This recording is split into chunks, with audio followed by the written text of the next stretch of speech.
fancy seeing you here. What's up, guys? Welcome back to the shop. So in this episode, we're finally going to get the Chevelle's engine back in and get this thing back on the road. It has been a long time coming. I have not driven the Chevelle since it's probably been 10 months now almost. Maybe not quite, but it's close.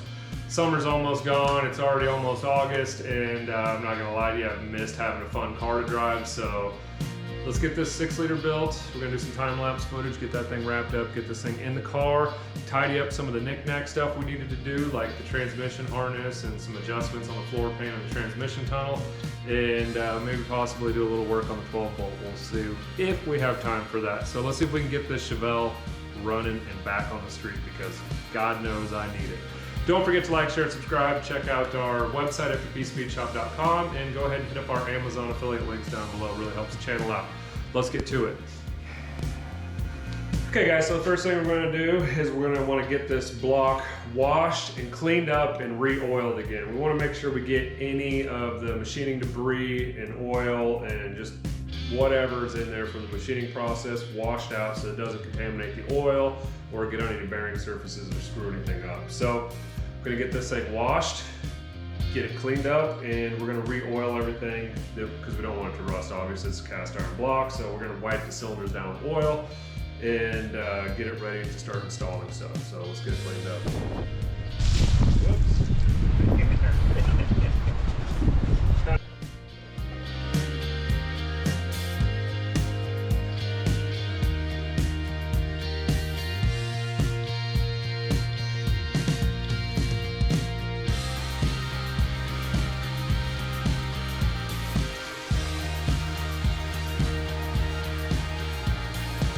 All right, so now that we got the motor all washed down, cleaned out, and got it oiled back down to keep it from rusting, we're gonna wanna go ahead and pop all the main caps off, keep them in order. These are all stamped since it has been in the machine shop, so it's easy to keep them in order. And we're also gonna wanna get the crank cleaned up, and then we will install the main bearings. So let's get these main caps popped off.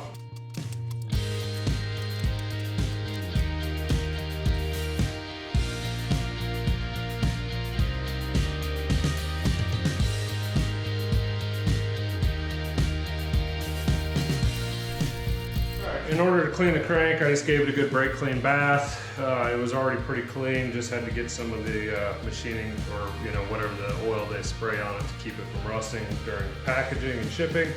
So I gave it a good bath and then went and blew it off the compressed air. One thing you want to do is make sure you get every last drop of brake clean off of any of the bearing surfaces, anything that's going to touch the bearing, because brake clean is that no-no for your bearings. So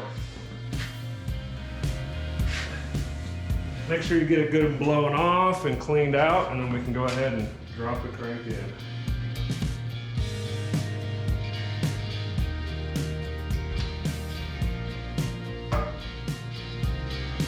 Just consulting some YouTube real quick, because I don't know what to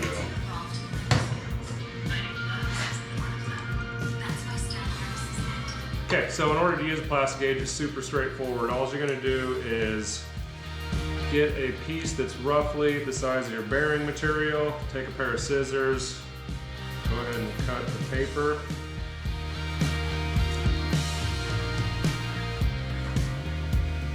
And inside of the paper,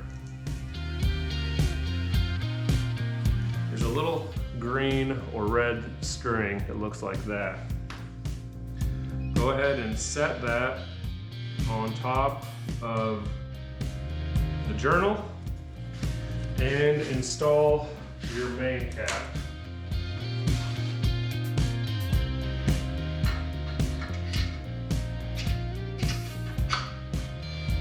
And since I'm just double checking this just to make sure everything's good from the machine shop, making sure there's no issues or discrepancies, I'm gonna go ahead and put a piece on every single one of these journals, and we'll torque everything down together, and then we'll pull it all back apart and check the clearances. So let's go ahead and get a little piece of plastic gauge on the rest of these journals and get it torqued down.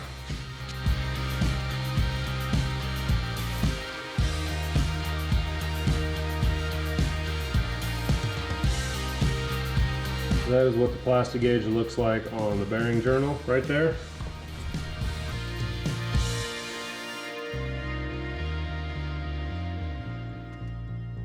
not gonna burn these home. I'm just gonna get them snugged down, save a little bit of time.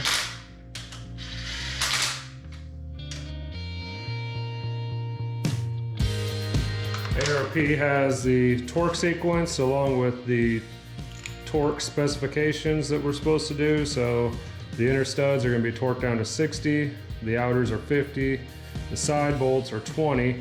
So we're going to go ahead and just set the torque wrench to, we'll probably set it to 30. We'll do all of them on the mains, and then we'll sneak up on it, do a second pass to 50 and then 60.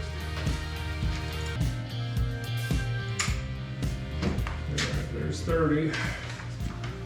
There's our torque sequence. Start with the two center ones.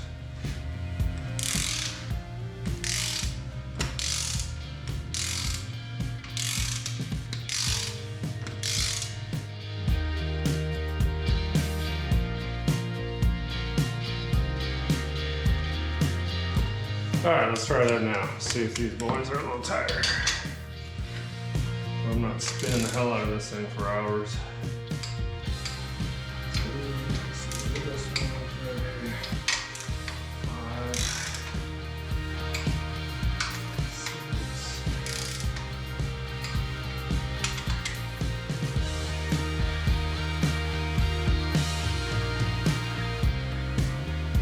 Alright, GoPros, they always shut off. They always run out of battery or something goes freaking haywire with them, but let's go ahead and burn these off. We're going to go ahead and do them in the same order but backwards.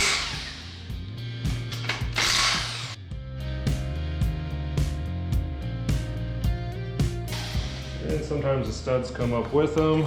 Not a big deal. It's just slightly annoying is all.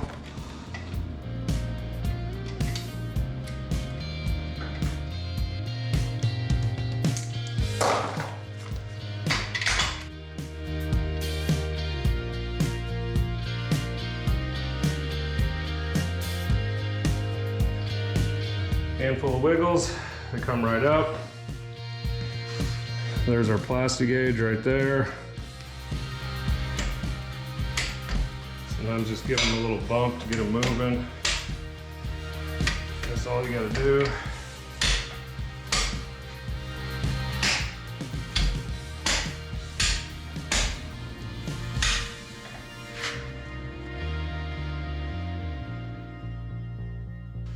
Front and back ones are always a pain in the butt.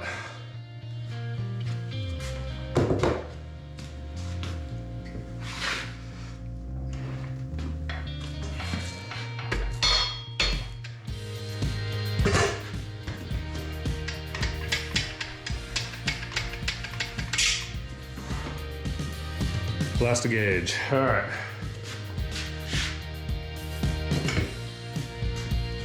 On the plastic gauge, there are the measurements. So obviously the wider it is, the tighter the clearances you have. So we're gonna go ahead and measure these. Just make sure they're within reason.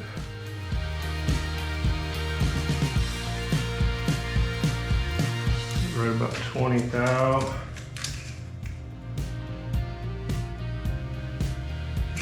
Looks like it's just a tad over 20. Or just a tad under 20.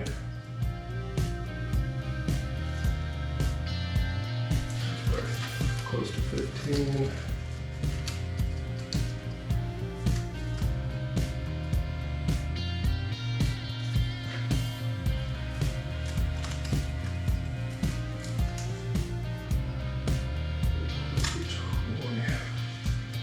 So they're all pretty consistently between 15 and 20 thou. So we're gonna go ahead and get these scraped off of here and cleaned up. Let's see. We can measure them on the bearing surface or the crank surface, might be easier to see.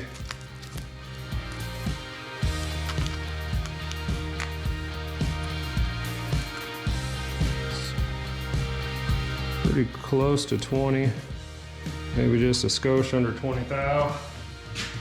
That should be good.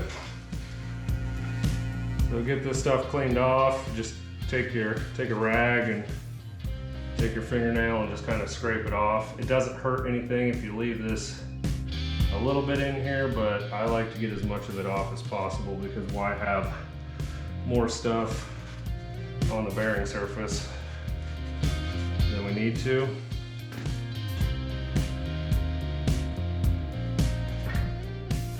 Anyways, there's the crank cleaned up. Got all the boogers off of it. Main cap, same thing. Kind of scrape it off with your fingernail a little bit.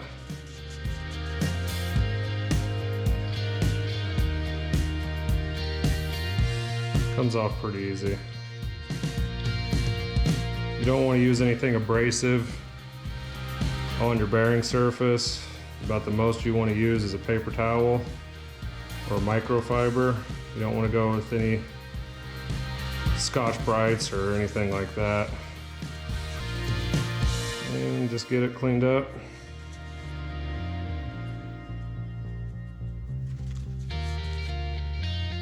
Good enough. And I've got the crank pulled out, and now we're going to be loading up these bearings with some assembly lube. I like the red stuff. I don't know why, it's just always what I used. I like to put a good liberal amount on there. And we'll do all of the bearings in the block first. We'll drop the crank in. I also went back through and tightened up all of the studs, snugged them down hand tight, and some of them backed out a little bit, so we should be ready to go.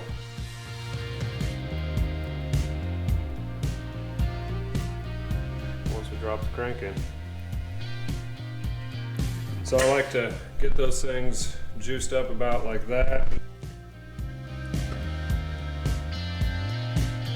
Careful, especially with studs in here, not to nick any of the bearing surfaces. Nice and smooth. Good. Make sure they're nice and coated. 5. Drop it on, slam it down. I don't think you can have enough of this stuff on there. I don't think it's going to hurt anything. I'd rather have it extra slippery when the time comes to fire this thing up, which will be sooner than later. Now on your center one with the thrust bearing, go ahead and coat that thrust bearing too so that thing doesn't run dry on startup. Just make sure we got lube everywhere we need it.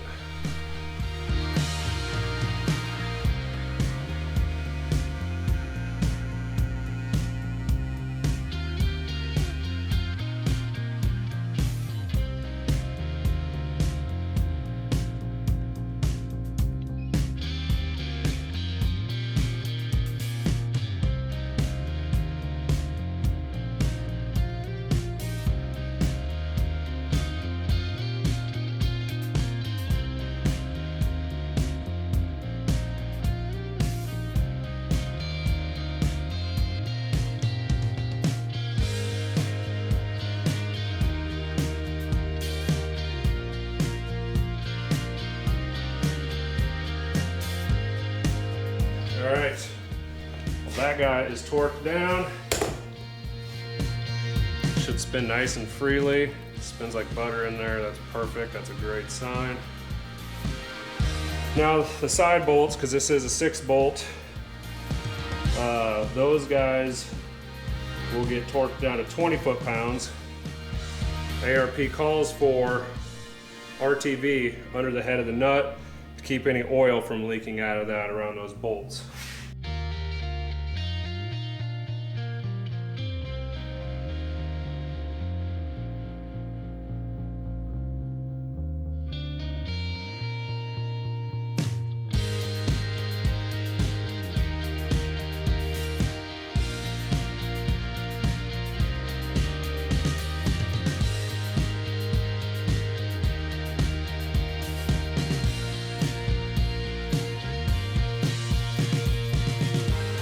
All right guys, first thing first, let's take a look at the piston rings over here on the bench, and let's familiarize ourselves with the different kinds of piston rings, where they go on the piston, and what piston end ring gap is. All right guys, over here on the bench, as you can see, we have 4 different bags of piston rings.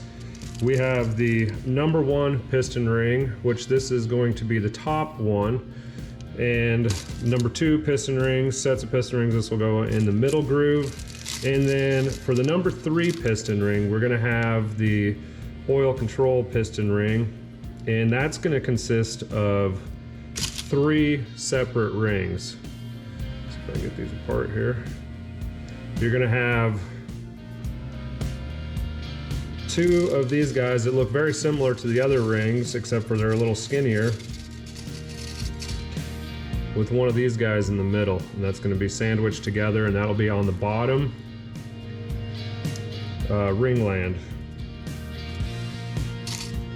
Now, one thing to notice on the rings themselves is you want to verify, is there a dot on here? Because the dot, or it could be laser engraved to say top.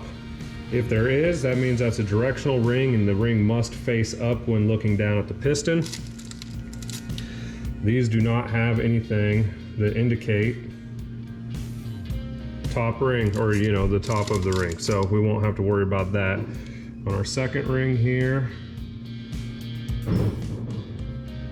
there's a dot right there, then that's going to indicate that needs to go up. So that means our top ring is non-directional, our middle ring or number 2 ring is directional and needs to go up. There's a dot on both of those. And the oil control ring can go either way, I believe. Take a look at it just in case. Yep, that can go either way. So now it's time to figure out what our end gap is going to be.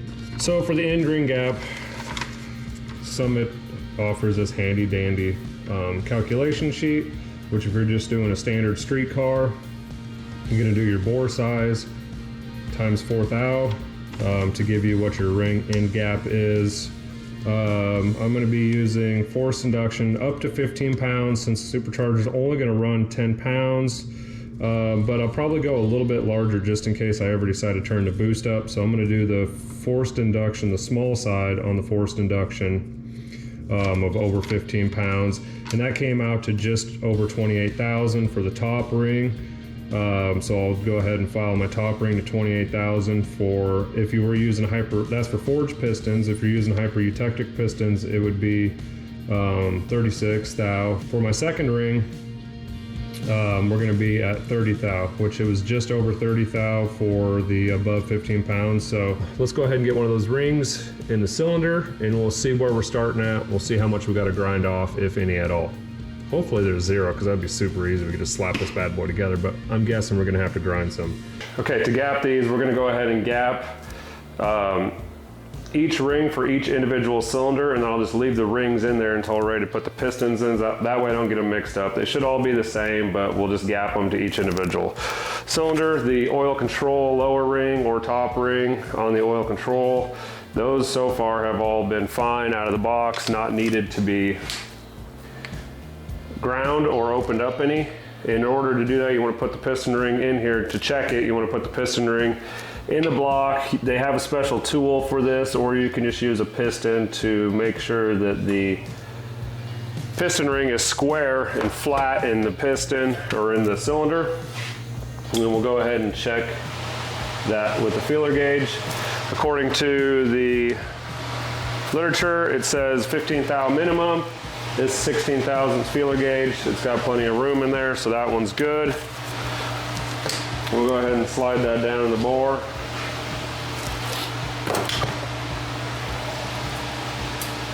Pop the next control ring in there. Square it up. 16 thou.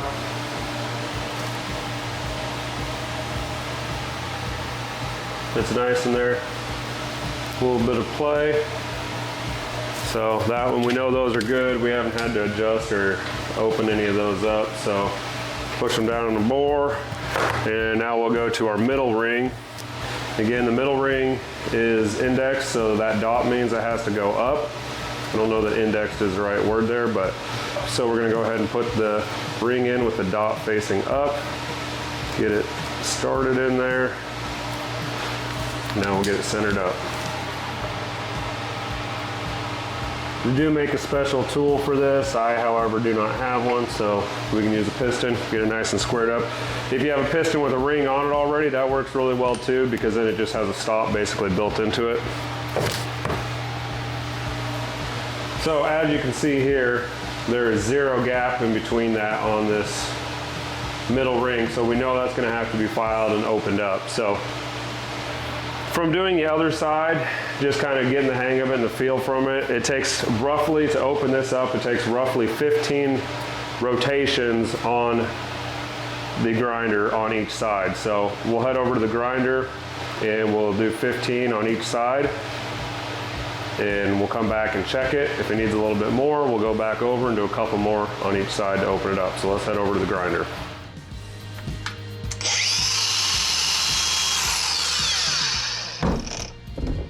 Just kidding, we're not using a grinder. We're gonna use this little guy. Pick this up at Speedway Motors. It is a ring end gap file. Couple things you wanna know with this. We wanna go ahead and grind one side at a time, making sure we keep this top edge parallel to the grinder so that when your piston rings come together, the gap is as close to even as possible. So we'll do one side at a time.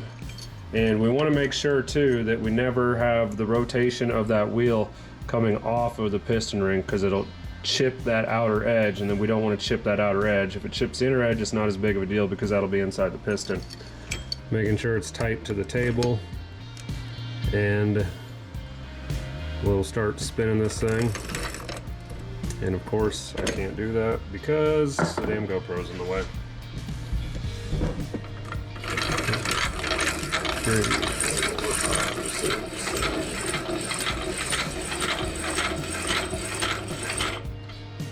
We'll go to the other side, making sure that it's perpendicular to the wheel.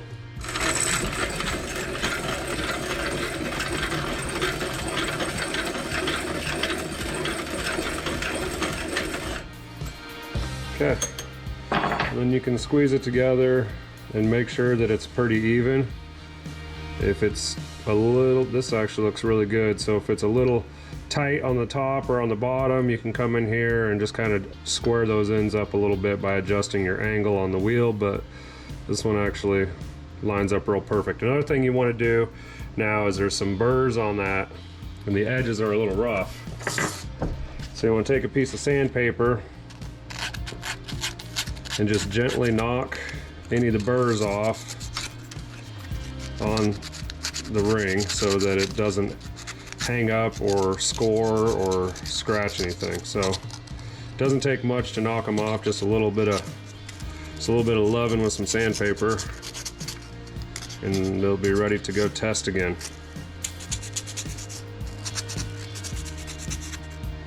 Run your hand across it, make sure there's no burrs, wipe any of the crap off of it. Let's go test it. Back over here at the block again. Let's get this piston ring in.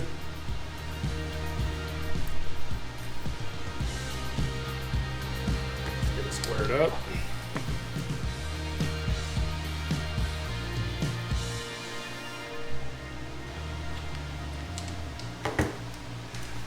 And we want this to be at 30 thousandths.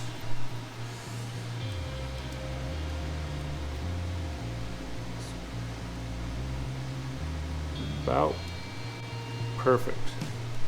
It's probably just one C hair larger, but that's going to be perfect for what we're doing here. Okay, so second one is good to go. Go ahead and slide that down on the bore so we don't get these mixed up.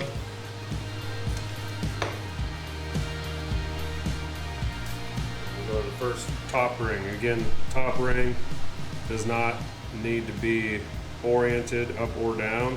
It can go either direction. There's no dots or engraved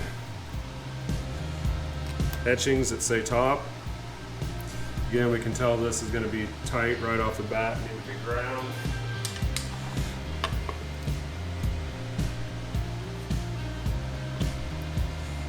Gap's completely closed, so let's head back over to the ring filer and open this thing up.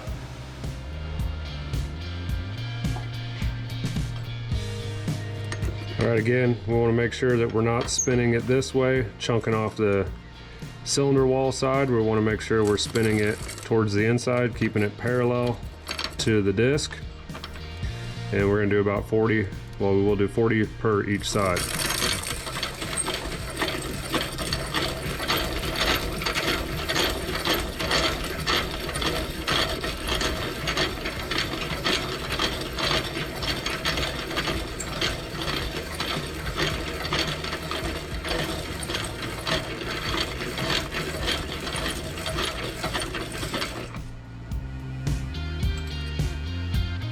See how it's not quite square? I'm going to go ahead and just square that up just a little bit. That looks better. So out of curiosity, let's go over and just test it and see what it looks like. Show you guys how much that took off. We'll go ahead and sand these off just a little bit, make sure there's no burrs on them, get them cleaned up. Let's go take it over there and see what it looks like in the bore.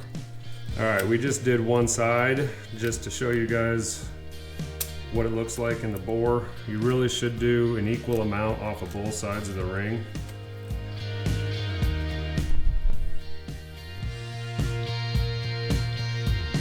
Top ring is definitely harder than the middle ring.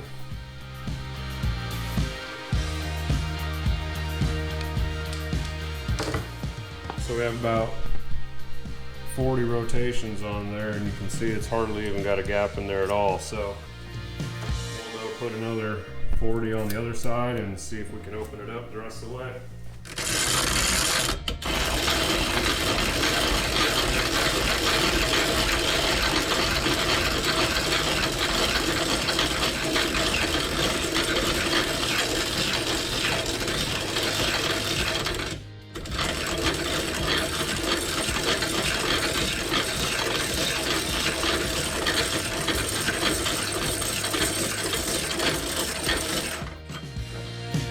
Let's go check that.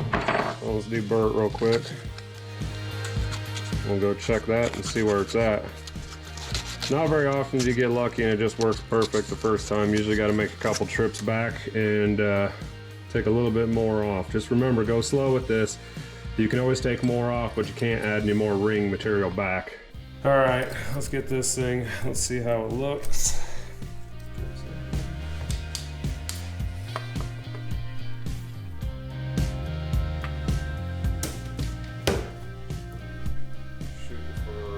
On this one, and it is just a tad over 28, so that's going to work perfect for what we need.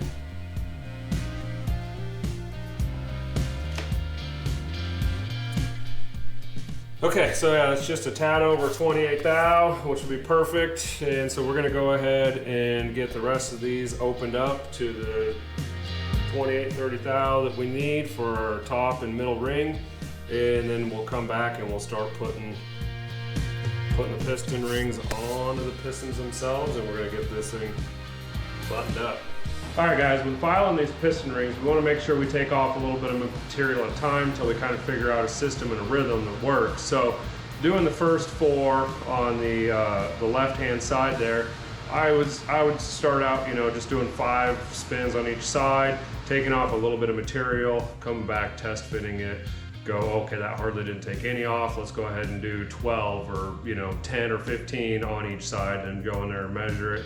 And I kept track of how much I took off each time until I got close to where the feeler gauge fit in there. And I would go ahead and repeat that process on the next one. So it started out, I think, for the top ring, I think I had 32 aside to start, and then I ended up finding that 40 was almost about perfect after I dialed it in. So, and another thing too that's going to affect the number of cranks is how hard are you pushing that piston ring against the wheel. So you want to keep the pressure fairly even throughout all of them so that you're not taking off more, grinding out more material too fast. So again, with the boost application, the one thing that we're worried about is going to be higher cylinder pressures, more heat in there. Your piston rings are going to touch together and then you're going to have nowhere else to expand and go, and what's going to happen, they're going to buckle, they're going to blow the piston apart. So that's why we're going ahead and gapping these rings, and we're gapping them a little on the heavy side for our boost levels, just because I would rather have a tad bit of blow by than have the top half of my piston blowing off. This is what, let's see, this was the prelude piston with a 75 shot of nitrous and the wrong spark plug. And you can see that the top ring line is completely gone, and that's because the top piston ring butted together, blew it up. So that's the worst case scenario. We want to avoid that at all costs. So that's why we're going ahead and gapping these. So front of the pistons right here, our valve reliefs are going to be pointed up towards the top of the motor. And we will start with our third groove oil expander ring. We're going to go ahead and put that expander ring in there. And we're going to orient it pointing somewhere between 45 this way towards the bottom. It can go anywhere in that area. I'm just going to put it straight down for consistency's sake. That's the middle ring.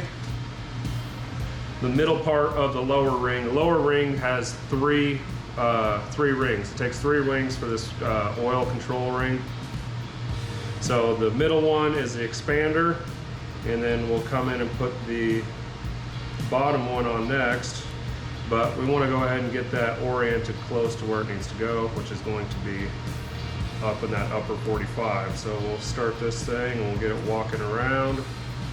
I want to be careful not to force this because they will bend or break. So we'll get that over the top, get it below that expander ring.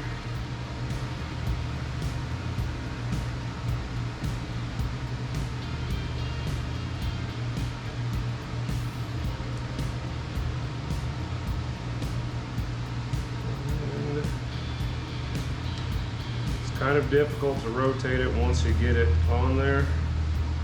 So once you spin all 4 or all 3 of those rings, or all 2 of them. All right, got the bottom on top. It's going to be the exact same, except for it's going to be clocked over this way. So we'll start with the end gap right over there. And we'll just start walking it down.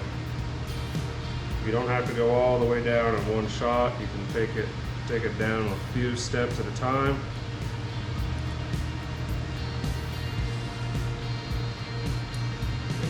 Drop right in there.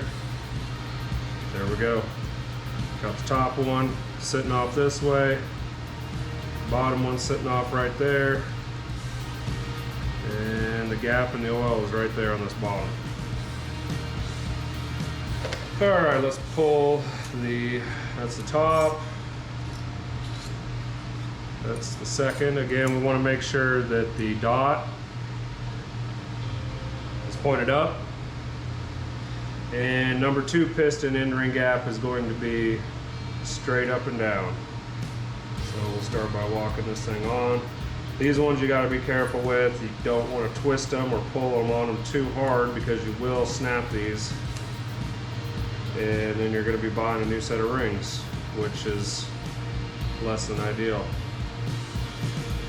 And the top one is pointed straight down. So we'll just get that one walked on here. That oriented, there we go.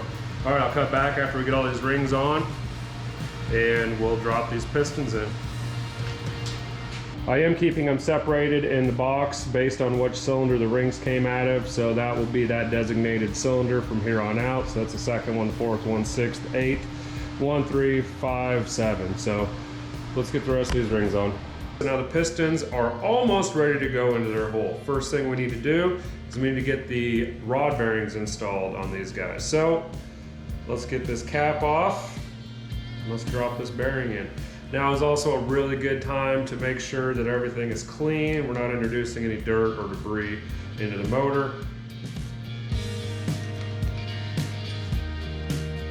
Cap there, just want to make sure that our bearing surface, mating surface is clean, no issues with it.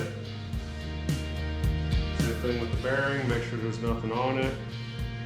And to install the bearing, it's very simple, just like the main bearings.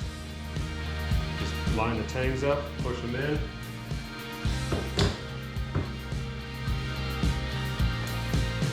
Again on the cap, same thing, just different side.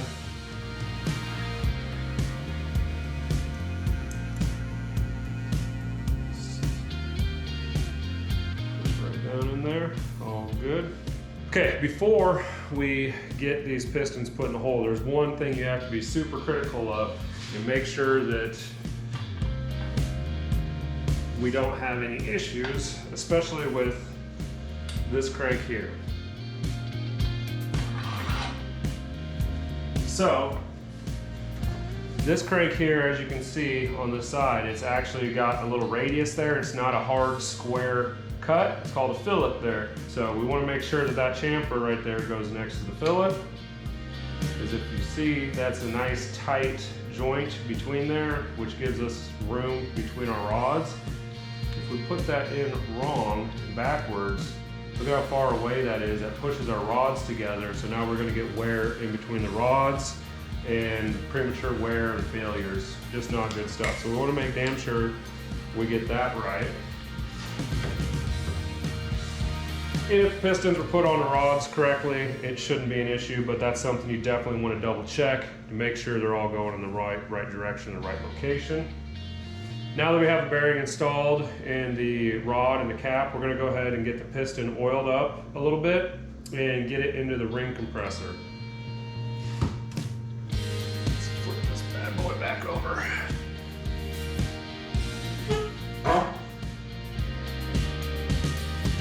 I've got a mixing cup here with oil in it. My last motor I put together, I just dipped the whole head of the piston down into the bucket just to get oil into the wrist pin and all of those areas, and then also coat the rings really well, and then just help everything so we don't have a dry startup on startup. This it was kind of a mess. It actually made a mess with everything. There was oil dripping everywhere. So on this one, I've just kind of dabbed my finger on it, coated the piston sides, the skirts, and just kind of got loaded up. Make sure I get the rings coated nice and fully. Get that skirt coated.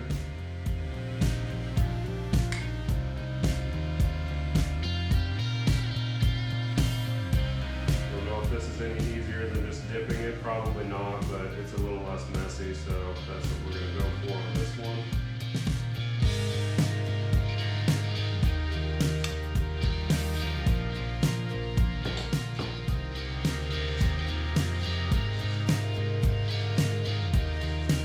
This is an adjustable ring compressor, and as you can see, it's tapered. I don't know if you can see it or not, but it's tapered this way, and then this is adjusted to the bore diameter. So we will slide it in.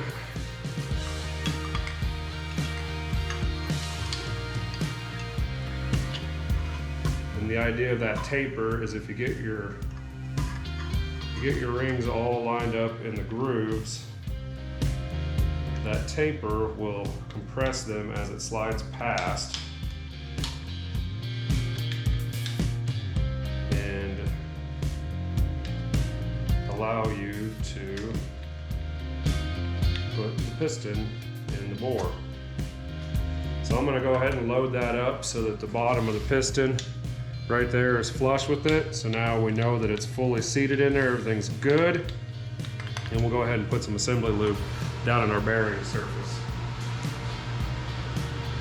With these piston rings, we want to be very gentle, just like when we're putting them on We want to make sure that we're not slamming them around, forcing them into places they don't belong, because again, this is not your girlfriend.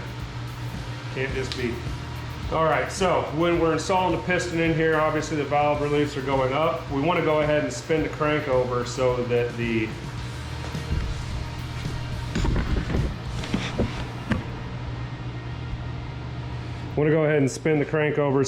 the crank journal is pointed down as far away from this as possible.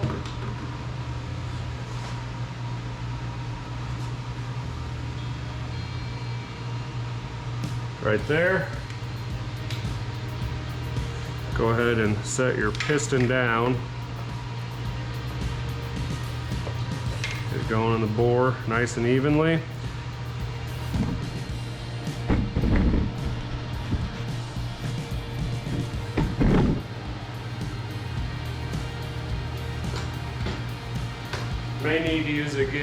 You may need a persuader device just to use the handle just to slightly tap the piston into place, and it might just be able to slide right down in there with a little bit of luck. Key thing to remember here is this is not your girlfriend, so don't force it. You don't want to be busting any of these piston rings off. Let's go ahead and start walking this thing down in here. We always want to keep the ring compressor tight onto the deck of the block. And just slowly work it into place.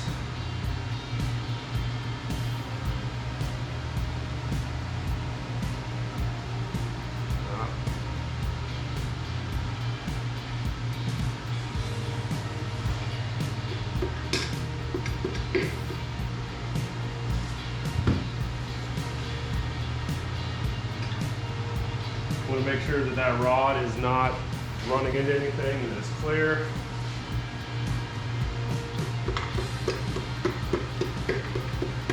If you run into any hard spots at all, stop. Don't even continue.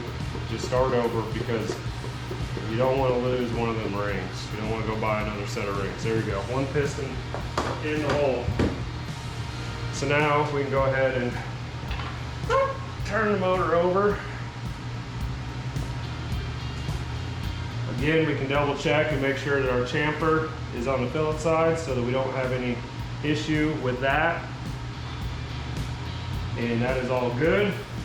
So while we got that hanging out right there,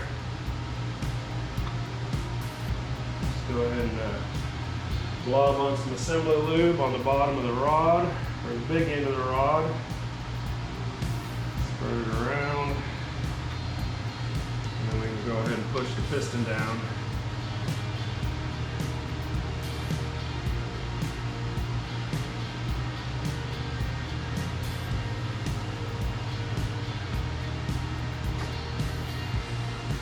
Be real careful not to let the rod nick or scratch or come in contact with the machine surface of the crank.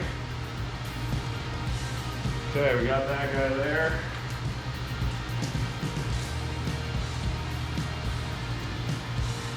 Go ahead and lube up the other end. And go ahead and put some of our ARP assembly lubricant oil on the threads so that we can get a proper torque. And make sure you have some underneath the head of the bolt as well.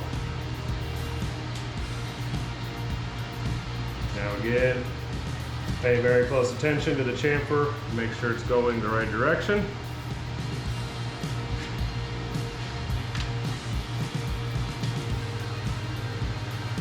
Down. This has ARP 2000 with 17/16 ARP 2000 rod bolts in it, so these are going to be torqued down to 75 foot-pounds. Again, I like to sneak up on it. Don't just come at it 100% with the 75 foot-pounds. So we'll do 2 passes. Probably take it up to about 40 foot-pounds. Get a couple clicks out of it, and then we'll move on to the 75 foot-pounds.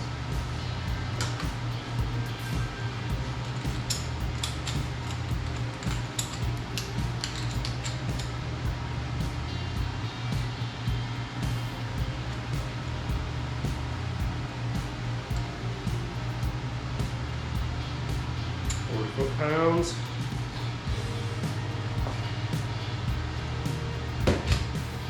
And like with everything,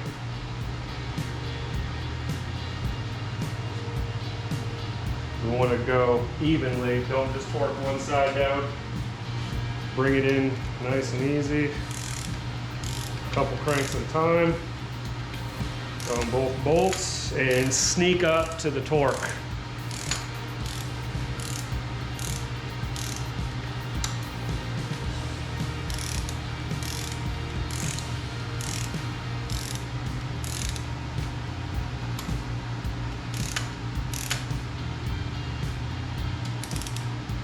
We got the rod fully seated. I'm gonna go ahead and torque this to 40.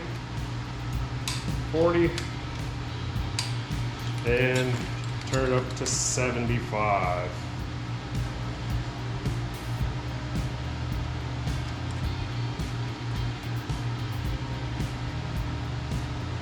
$70, 2, 3, 4, 5.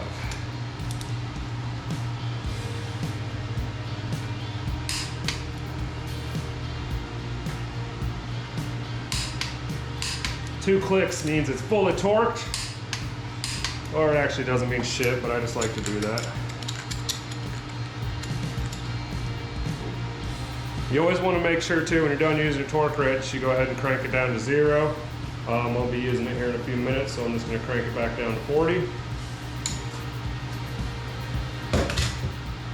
One piston down. Well, technically 2 pistons down now. 6 more to go, so I'm going to go ahead and cut to time lapse probably and get these knocked out and get these put in. Alright guys, so obviously the first thing we want to do is make sure we get all of our parts cleaned. It's incredibly important on the LS cam, because it is a hollow cam, that you make sure you spray the inner of the cam out, the whole depth throughout the center of the cam completely. Make sure there's no debris in that. I had a buddy who didn't understand or know that the cam was hollow, and just kind of sprayed the outside of the cam with some brake clean, washed it real good. Did not clean the inside of the cam, ended up trashing his motor. So that being said, let's make sure we get this thing super clean.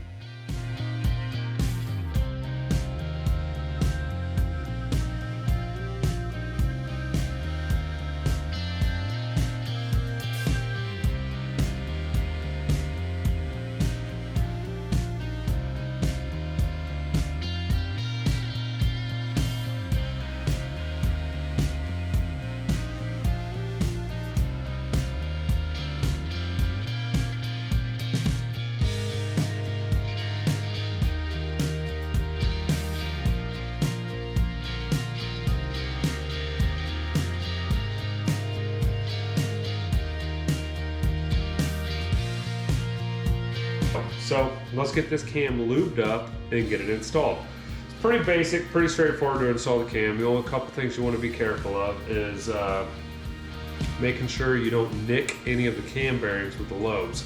So if you're just kind of ramrodding that thing in there, you know, you can really do some damage to those cam bearings. So we want to go ahead and make sure we support the cam real well, and we just guide her in nice and slow. So let's get the cam lubed up and let's get her installed. So right here we have our BTR positive displacement supercharger stage 4 cam.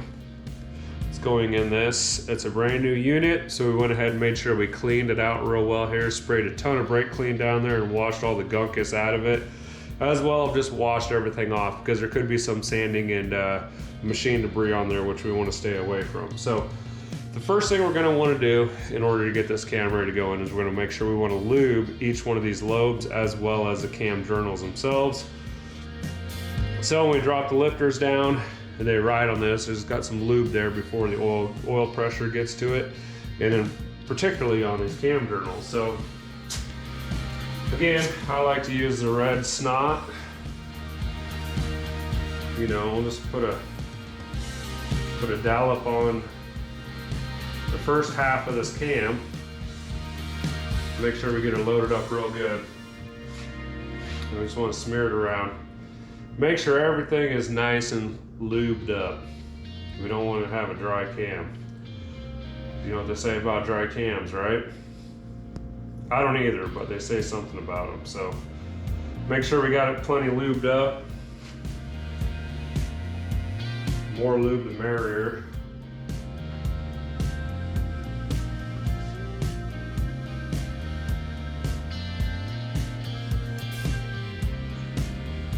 Make sure every surface is nice and covered.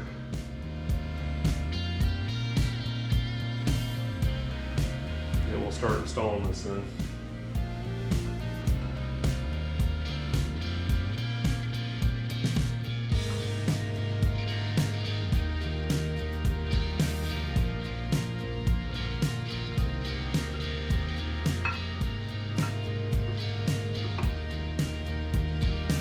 All right, we got the cam halfway in.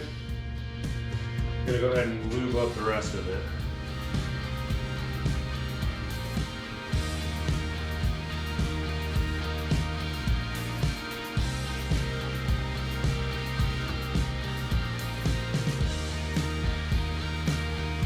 I feel like the journals are the most important part to really make sure they're fully lubed up. You can tell it's a roller cam. There's not going to be a ton of friction on the cam lobes. And then the key to getting this stuck in the rest of the way. Some people run a bolt in here. I just grab a big screwdriver. And you can kind of get in there and use this as a handle to kind of help guide it the rest of the way in. It's nice and easy. The last one's always the hardest. There we go. It's just that simple. Cam is installed. Cam slid in, and we got the cam retainer plate. New one of these. They say you want to replace these every time. If you do not, oh, the little gasket could go bad. If that goes bad, you lose all your oil pressure. So, or something like that. Something bad happens. So this one's pretty new. It's only got probably, I don't know, 500 miles on it, but I'm gonna go ahead and replace it anyway. So these retainer bolts come from the factory with some Loctite on them. If you are reusing the bolts, put a little dab of Loctite on them, and they will get torqued down to 18 foot-pounds.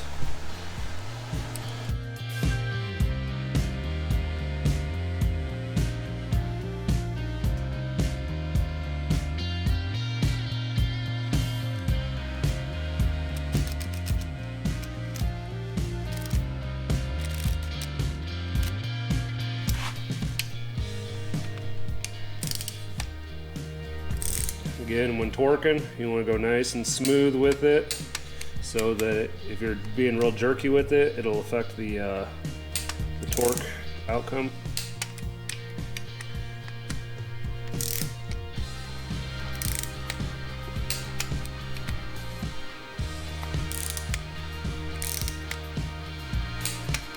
And it probably wouldn't hurt to do this in a crisscross pattern. We'll just go back and double check and make sure none of them came loose.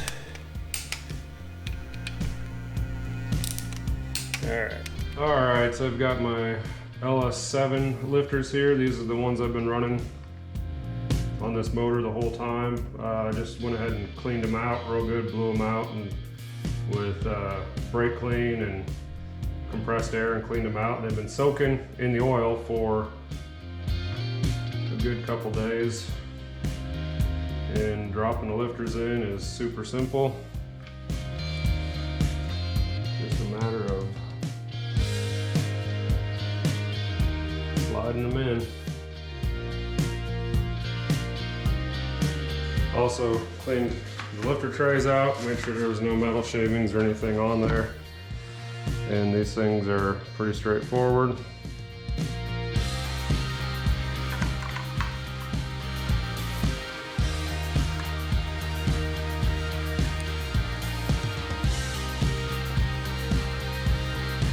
Make sure they've retained the lifters. And install the 10mm bolt.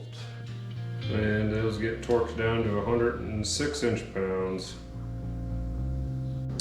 So that would equal roughly about 8.83 foot-pounds if you don't have an inch-pounds torque wrench, which I do not currently have one. So let's see if I can get this bad boy to turn down that far.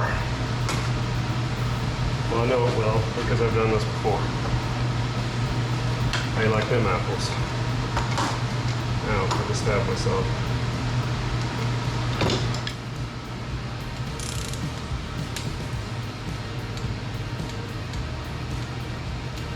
Doesn't seem like a lot, but there it is. Lifter tray goes in one way so that the hole lines up. It's got a little tang right there so that it's doesn't really line up that way where the darn, so. Another way we can load these is to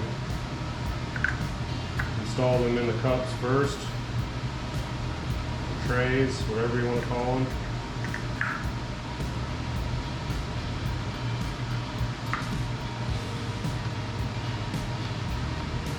It's a real messy operation with these bad boys sitting in oil.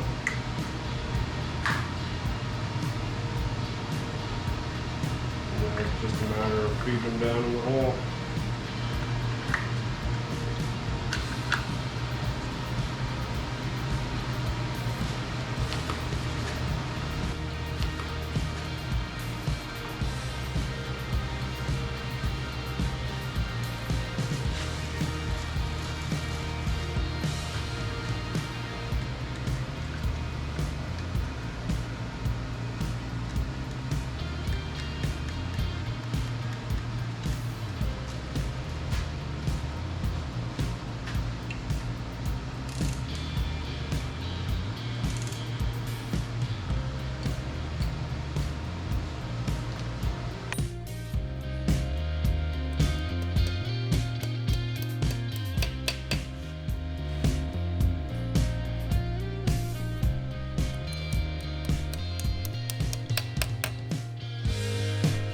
So per the ARP instructions, they want you to make sure that all the mating surfaces, or where the washers are going to sit down on the heads, is clean and free of any oil or grease in order to help ensure proper torquing and even clamping on the cylinder heads. They also say that the washers need to be clean and clear of any grease or oil also, and that the machine side, the side that's kind of got all the cross hatches on it, is going down, because that's going to grip onto the head and keep the washer from turning and allow for an accurate torque. So I'm going to go ahead and get these washers cleaned up and get these head gaskets out of the bag. So I'll cut back here in a minute. They recommend cleaning these parts with brake clean. Since these are brand new heads out of the box, they seem to be pretty clean. I'm not going to worry about cleaning them too well. I'll probably just touch them with the rag a little bit and just make sure nothing comes off. And we'll go ahead and get these washers cleaned up. Now with these LS9 head gaskets, they have a front, so you want to make sure you go ahead and get that put in the proper orientation. Don't get confused on which way your motor's sitting and install it backwards. Although if you install it backwards, I don't think it actually is going to hurt anything, because funny story on that LS1, when I took that apart after I spun the rod bearing in it, one of the head gaskets said front and it was on the back. So it was in there backwards the whole time and it didn't seem to affect anything. Do I recommend doing that? Probably not. So I try to get them in the right direction the first time. But sometimes when you do stupid things, you know, you gotta figure out if it's gonna work or not. It's really in here.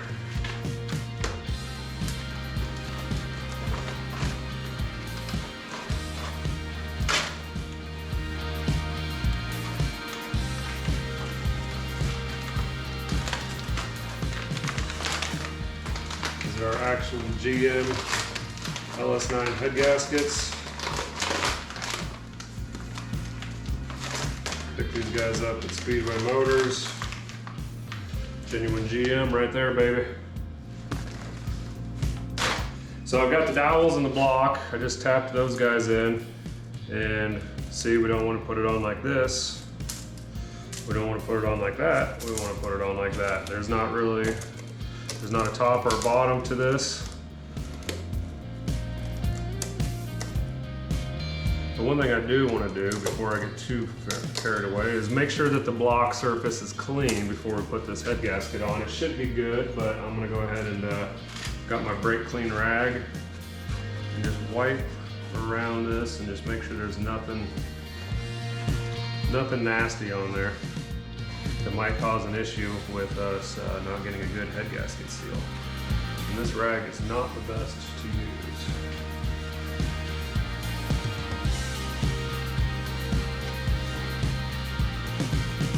And then this is another chance, last chance, just to make sure there's not an excessive amount of oil in each cylinder from when we put the lifters in.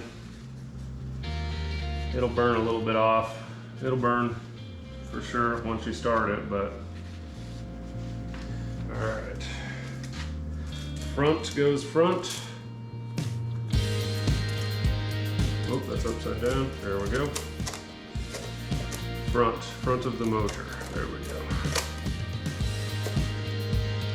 All these gaskets just look so goofy when they're sitting on there. They don't tend to really want to sit flat. They kind of pucker up, but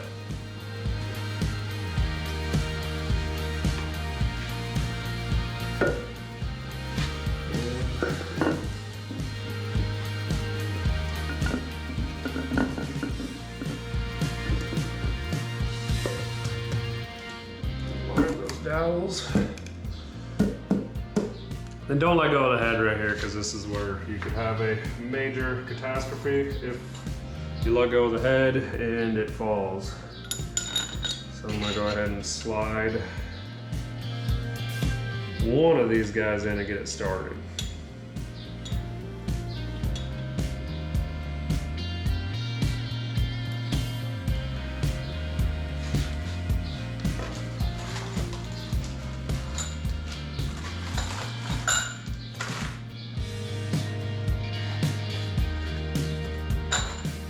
This style, there are shorter ones,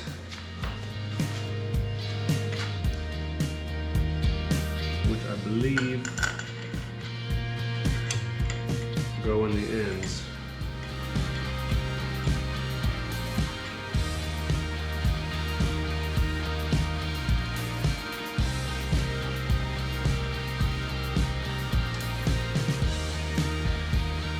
Alright, that's going to keep the head from falling off and going anywhere. These ARP bolts have a hex head in the top that is not used for torquing them down. You want to put them in there just finger tight. I will use it just to help me assist in installing these things. It is a 3/16 Allen head. It's always a good idea to chase the threads, no matter what, just to make sure you're going to get an accurate torque. I didn't think I had to do it, thought I could get away with it since it was freshly cleaned from the machine shop, but however, apparently there was some rust down on the bolts. So probably when we washed this thing a couple weeks ago, didn't quite get all the water out of there, blowing out of those holes real well. So that being said, I went ahead and used my LS1 head stud or head bolt chaser is what I labeled this thing. This is basically just a factory head bolt that I've cut 2 slits in with a die grinder or the cutoff wheel or a grinding disc, cutoff disc, and they're nice sharp edges, and that just cleans those threads out nice and slick. So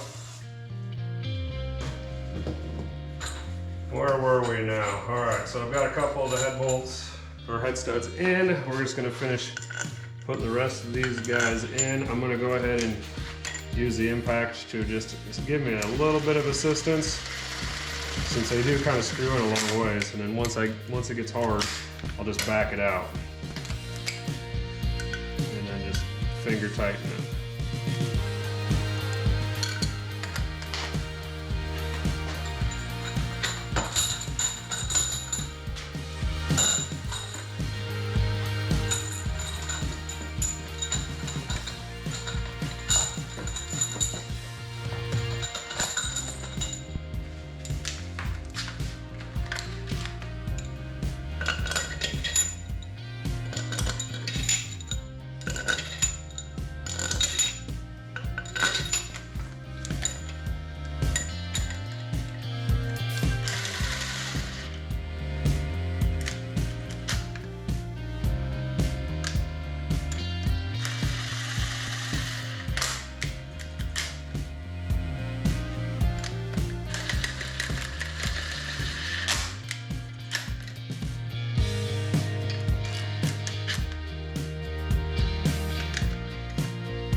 All right, we have all of our large studs installed, and we can install these little guys. They just go right up top here.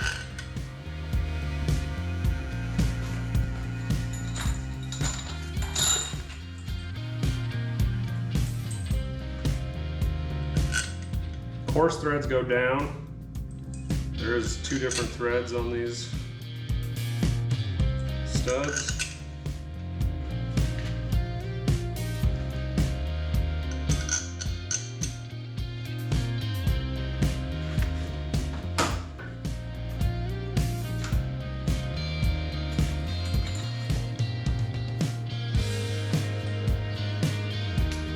The small studs is a 1/8 inch Allen.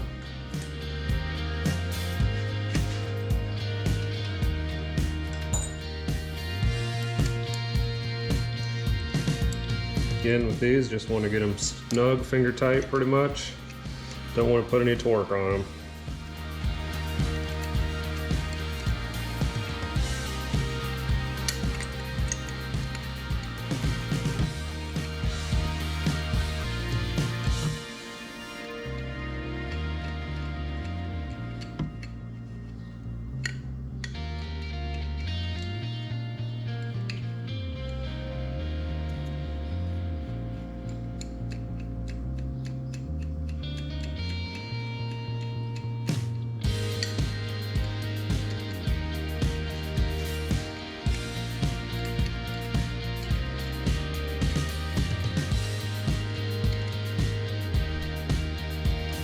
Alright, now that we have that done, we want to go ahead and take our washers that we have cleaned up. And you want to be careful with these because you don't want to drop them down into the block. Because if you look, oh, I don't know if you'll be able to see. Let me see if I can get my laser beam on it. If you look right in there, that's an oil passageway. So that'll go back down into, well, let's see, you need to look at this. That'll go back down into that area.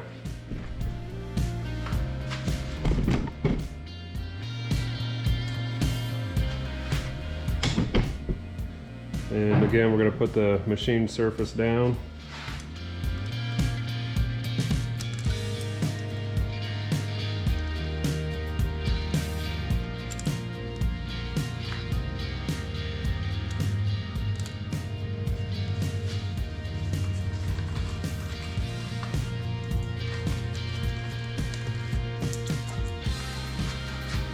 These ones inside the head are the hardest to get on, but once the outside ones are easy peasy.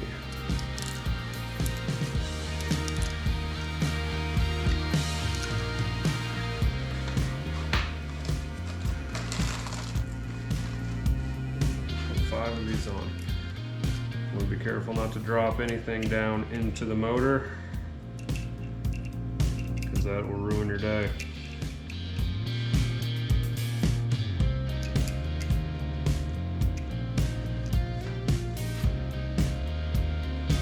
All right, now we got all the washers on. We're gonna wanna go ahead and apply some of the Ultra Torque ARP lube, some of that stuff to the threads of the stud.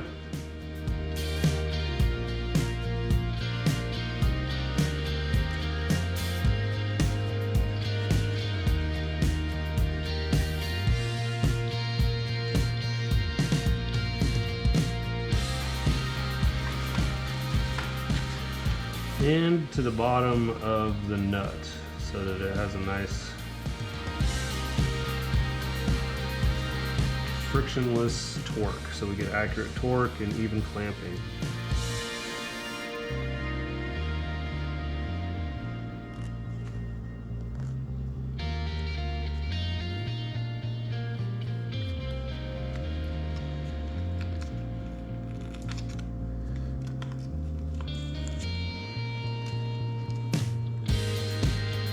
Might be easier to do on these inside ones before you install them.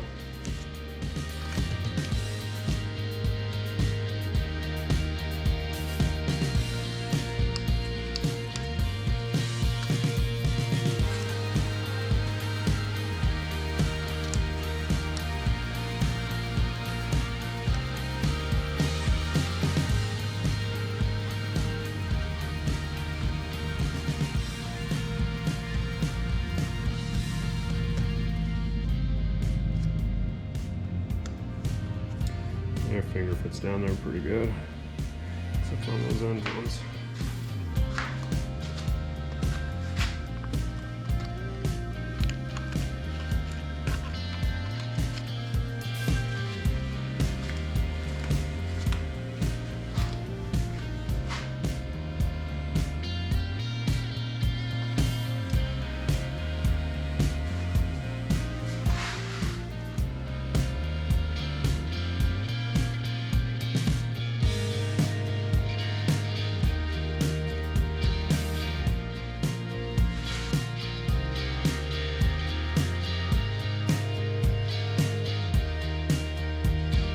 Getting a little bit in those threads also, just in case I didn't get enough on the stud itself.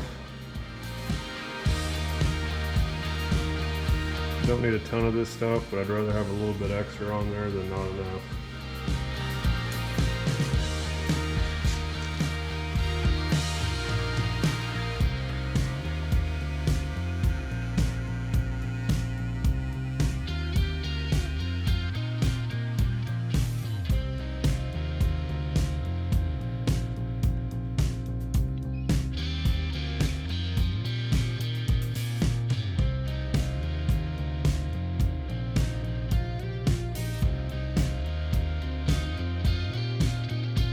A 9/16 12-point socket. And let's go ahead and run around here and snug these up. Get them hand tight for now.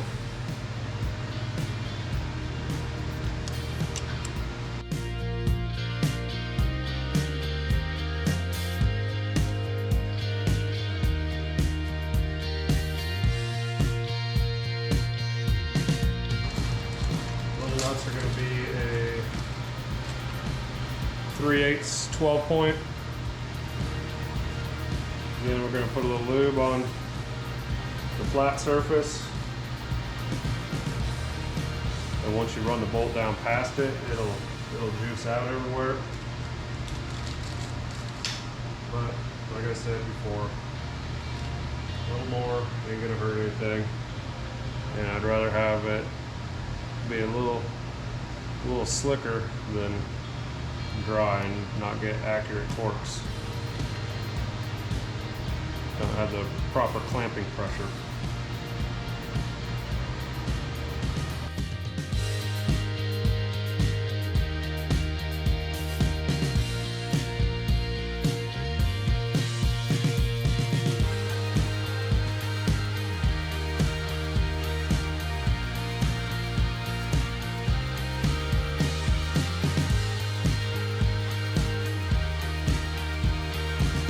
Okay, the GoPro died on that last head when I was torquing it down. I'm not sure where it died, so we're gonna go ahead and go over the torque sequence again on this other head.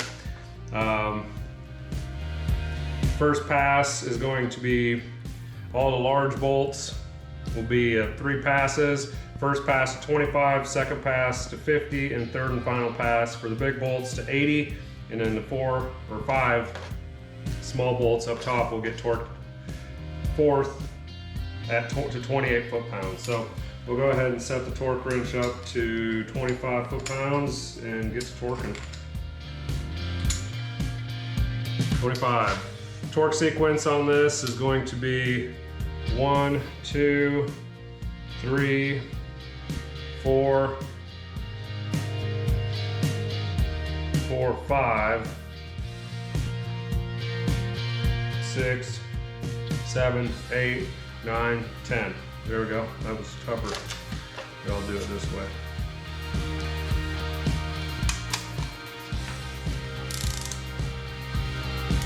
"25 foot-pounds. Pretty light, but I want to sneak up on it and get a nice even clamp.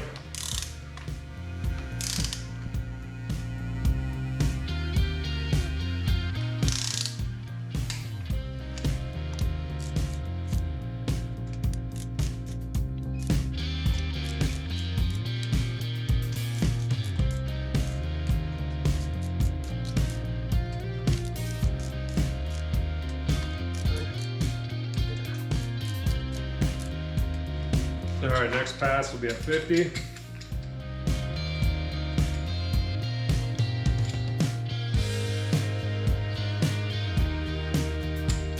foot-pounds, and we'll start over at 1.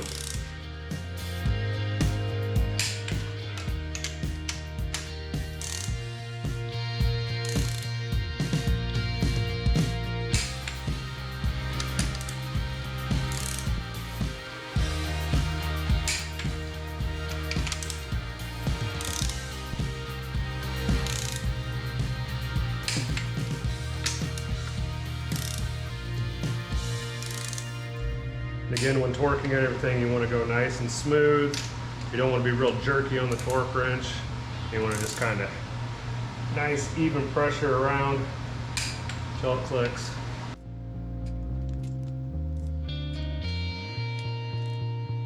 All right, third and final pass to 80 foot-pounds.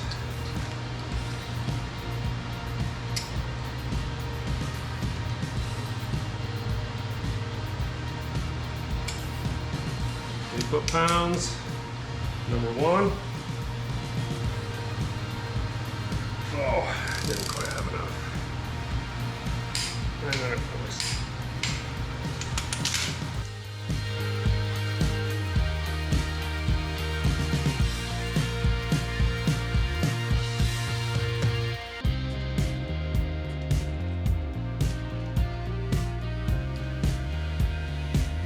And I like to just go over everything one last time, just to make sure I didn't miss one.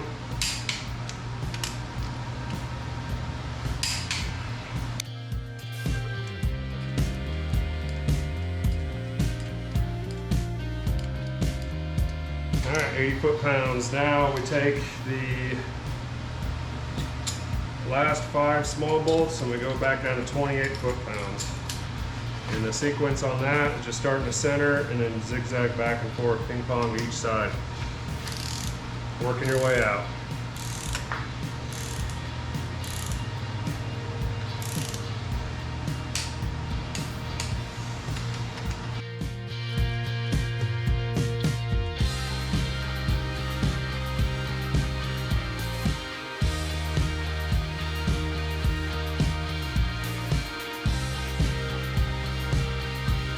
And again, just check them all, make sure they're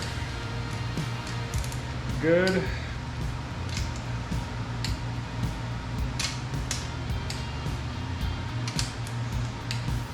All right, that's the cylinder head install on an LS with ARP rod pull or studs, rod studs. I'm fucking in with ARP head studs. So that's the procedure. There's the torque specs. All right, so we've got the engine one major step closer to being ready to go back in the car, and I'm pumped about that. So, all right guys, let's get the push rods installed in the motor. And just to be safe, I'm gonna go ahead and put a dab of assembly lube on each end of these and get those dropped down on the lifters. Just want to make sure they go down in the lifter. It's a pretty straight shot, but you can kind of feel when it gets locked in there. If you miss the mark, it won't quite feel as good, I guess is what I'm trying to say. A little bit of extra lube on there is not going to kill anything. We just want to have a nice lubricated surface on startup, because this thing won't see a ton of oil pressure right off the bat.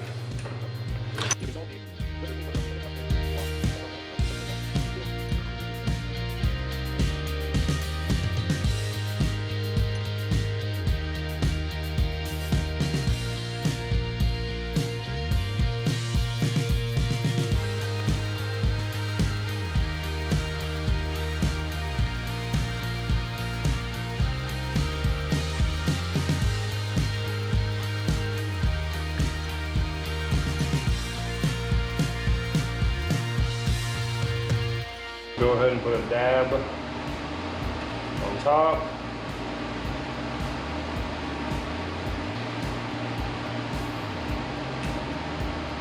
And put a dab on the top of each one of the valves. Just so we don't have any high friction areas when we go to start this thing for the first time, because there will be no oil in the top half of the motor. Since this is all fresh and dry, I want to keep it nice and lubed up. Hell yeah.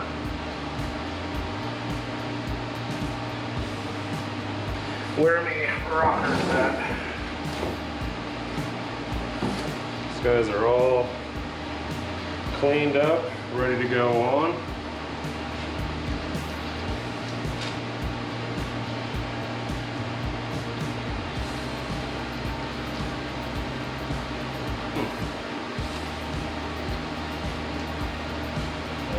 That seems to be a problem.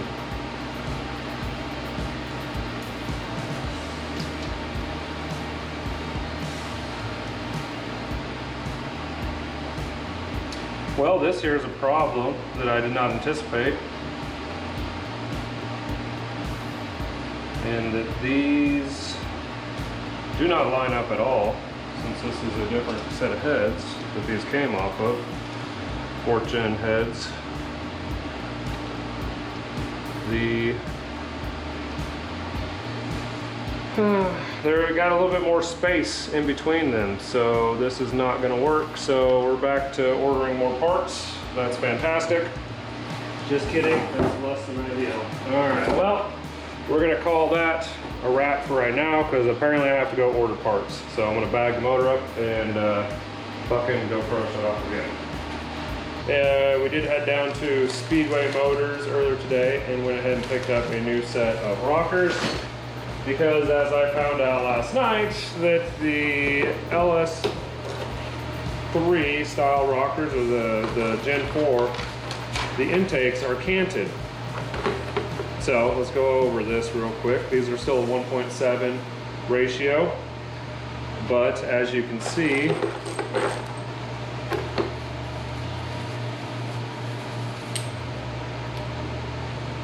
the exhaust are straight and the intake are canted, and they're that way to allow for the larger valve and more clearance. So these have to be canted over in order to function. So that was a tough surprise to get last night at 1 o'clock when I thought I was just going to come in here and bolt this the rest of this stuff together and be done with it. But yeah, so went ahead and got a new set from Speedway Motors. Very lucky, very fortunate to have Speedway Motors locally in town, so I can just go pick up most any of the parts I need when I need them. So I want to thank those guys for just all the great parts they have on hand. This is a standard rocker, 1.7 ratio. This is a new one. They have a roller tip on them. That's the only difference, is they got a roller tip. But these will be the exhaust valves.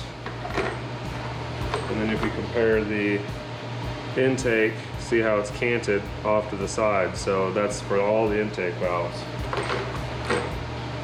All right, and also because of the intake valves being canted over and spread farther apart, the rocker arm pedestal is not the same. It's actually wider for these. So I had to go ahead and pick up one of these from Speedway also. Let's get this cut open here. So these are just little surprises that I was not aware of last night. Which if I was, I would have had some stuff ordered already, but I thought I could just swap all of my rockers across, and that is not the case. So there's the pieces picked up today from Speedway. Those guys will just sit in here, sitting there like that.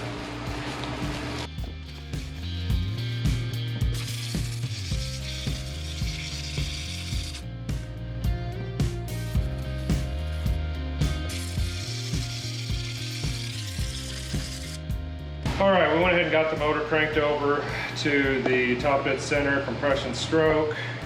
So a good way to verify that is you're gonna have both of your valves down as you're rotating it. Stick your finger in the spark plug hole, and as you're cranking it over, you can watch your valves go up and down, or the push rod's going up and down. And so when your intake valve is closed, it's all the way at the bottom. You can feel it sucking your finger in, and as it comes back up, it's pushing air out. And when it quits pushing air out of your finger, pushing air past your finger, then you know you're at TDC or real close to it, close enough.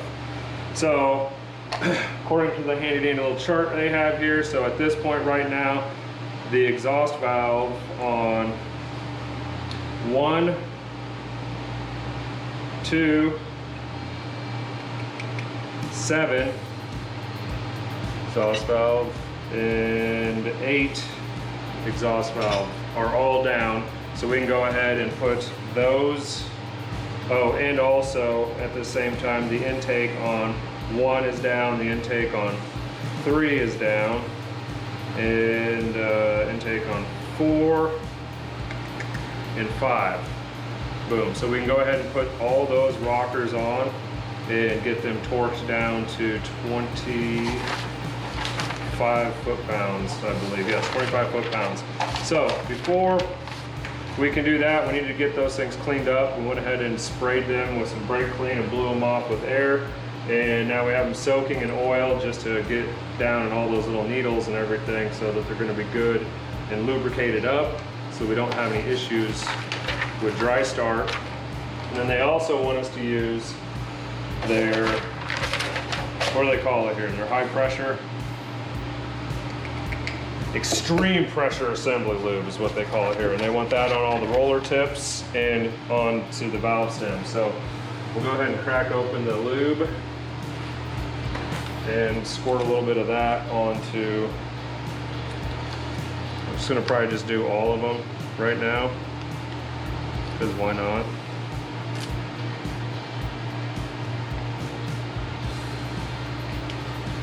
Put a little dab of Black Daisy on there, I guess. I don't know what you want to call this. And then we're also going to want to go ahead and put some onto each one of Jackson, why don't we go ahead and grab a couple paper towels and set these out on here so they can kind of drip a little bit.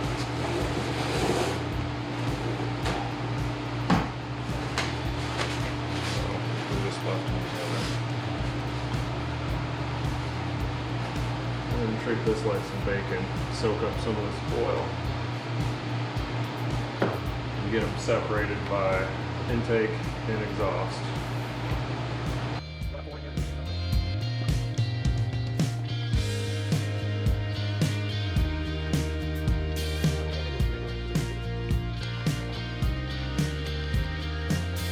Okay, a couple of the key things we wanted to make a note of. If you take a look at the intake valve and the exhaust valve, it's pretty obvious that they are different. The canted one will go on the intake, so we want to go ahead and pay attention to which one those go on. Also, inside of the rocker, there's a flat spot and then there's a curved spot. This curved spot's going to go down and it's going to nestle down into the pedestal. And that is going to be where the bolt torques down to. So we've got an intake here, and we know that the number one intake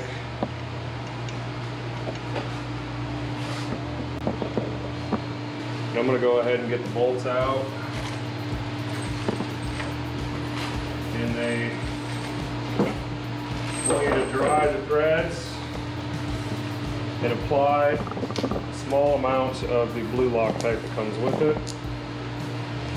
It's one fancy little container.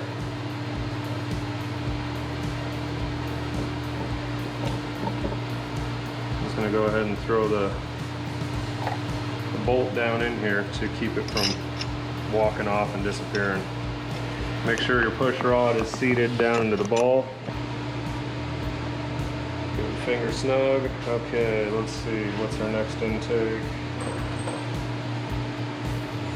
Intake on number 3 can go on.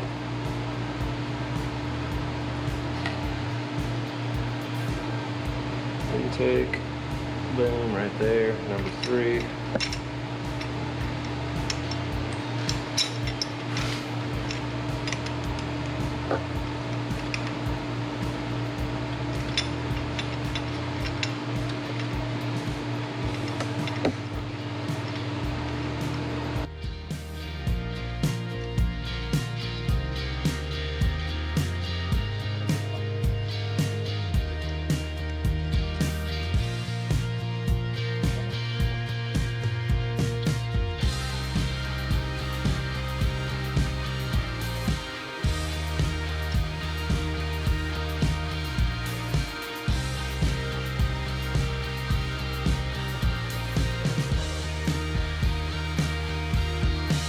So it seems a little weird. We got what, five on this side, 5 on the driver's side, and 3 on the passenger side. But that's the way the cookie crumbles with the cam and the firing order.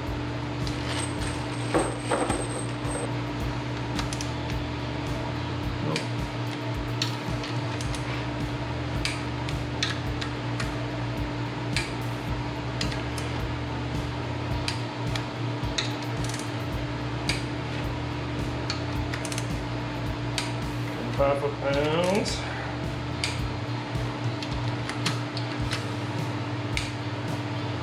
And again, just hit them all once. Just to make sure you didn't skip one.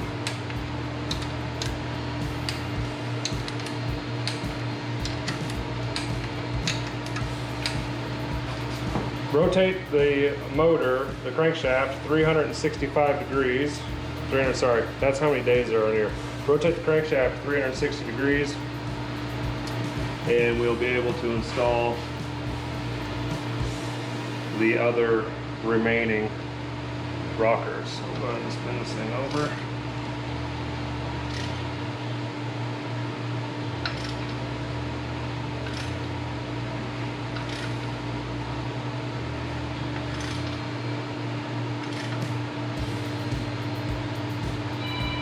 Right there. So now once we get to this point, everything else that is open is, go ahead and push her on down if it's up. Everything else should be down or real close to down, so we can go ahead and just throw them on wherever. That's an intake. Which one do you have? You got an intake? Yep. All right. Where's the hardware? I'll lube your hardware.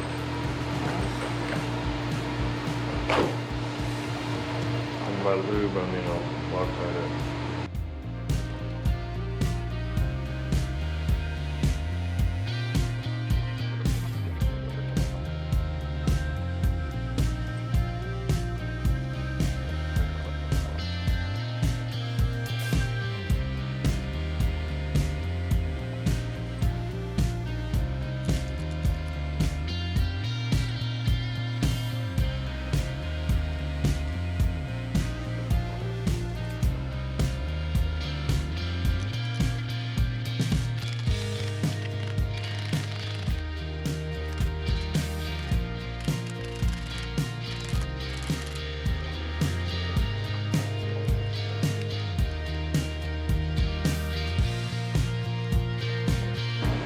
All right, that's gonna wrap up the valve train install on this thing. I learned a lot having to go ahead and get different rockers, not knowing there was a difference between the LS or LS1 and the LS3 style. So go ahead and rotate the motor over a few times, make sure we don't have any interference anywhere, and that everything's doing what it's supposed to do.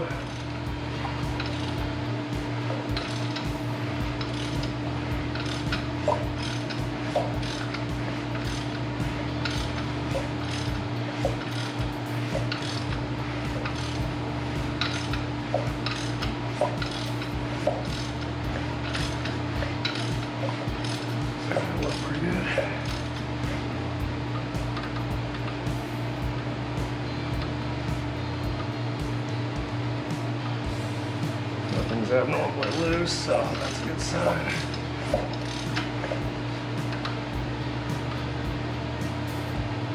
Checking a couple different places. I think we're good.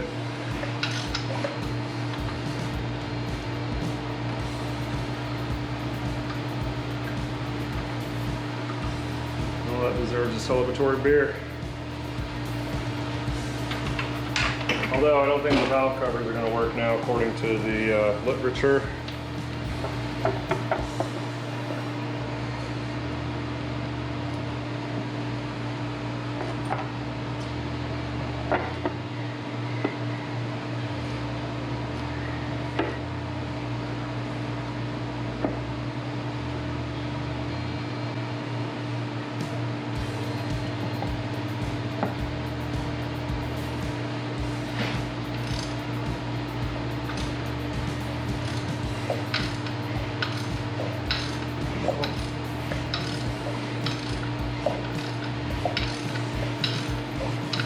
I don't see that they're moving anywhere. Granted, they're not tightened down, but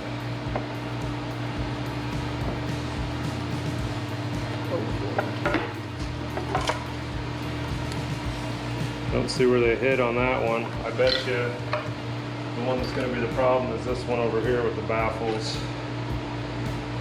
Yep. So these guys are probably going to have to get trimmed. So where does that go? Right? Yeah, that's the issue. Those guys hit in between here, so you can see where those guys are going to run right into there because they're wider. So one option would be aftermarket valve covers. Another option could also be 2 passenger side valve covers, since they seem to clear for the time being. I don't know what I'm going to do yet. We shall see. Getting real close to having this thing buttoned up. Gonna get the oil pan on tonight, and ran into a slight issue with the windage tray in these ARP main studs. So let's take a closer look at it. So if you notice on this LS1 windage tray, 3 of these are ovaled, and they won't let the windage tray sit down all the way. You know, it goes down on that one, and it would go down on that one, but you know, see, it goes down just fine. So what we're gonna have to do, I went ahead and mark those with a Sharpie. We're gonna have to go take those to the die grinder and get those opened up a little bit so this thing can sit down, and we can get our oil pump pickup tube installed, and then we can get our front cover on, get the oil pan on, get everything torqued down, and get it sealed up. And this thing's getting ready to be flipped back over and put back in the car. Hell yeah. And as always, when using the die grinder, anything's gonna shoot any sharp, pokey metal and be loud noises, always wear your protection. Safety third, folks.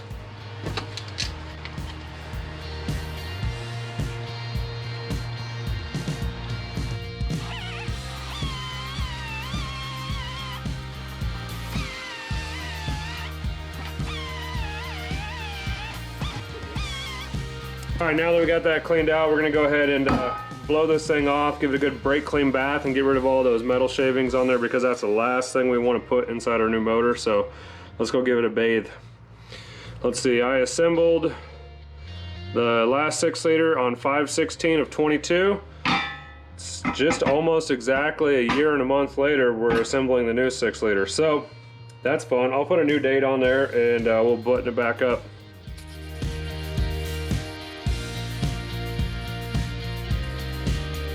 Never enough brake clean.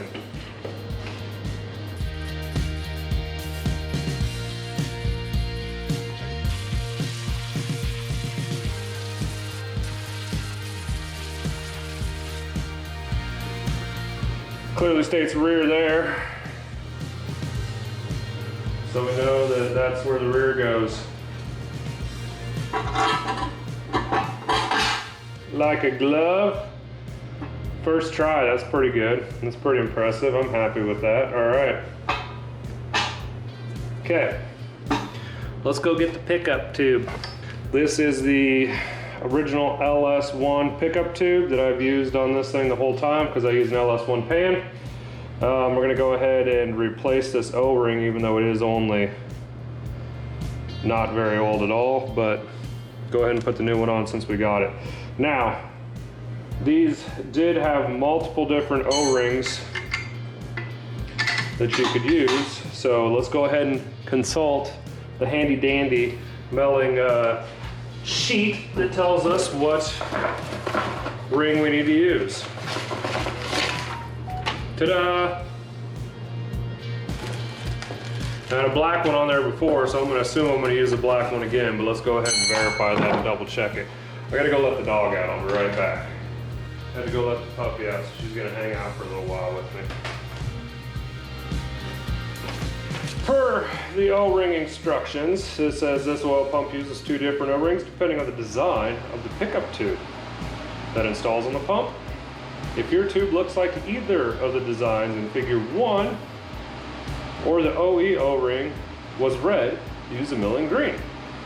If your pickup tube looks like figure number 2, or the OE O-ring was blue, use the black. Well, let's see here. It says it is 0.8 of an inch without a taper would be the black one. And if it has a taper to it, you're gonna go ahead and use the green one. Or if it has a O-ring groove in it, you're gonna also use the green one. So let's go ahead and verify that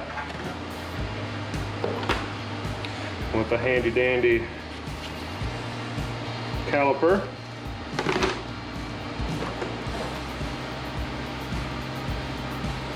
Zero this bad boy out. Where'd that pickup tube go? Got it in here. All right, let's take a peek at it.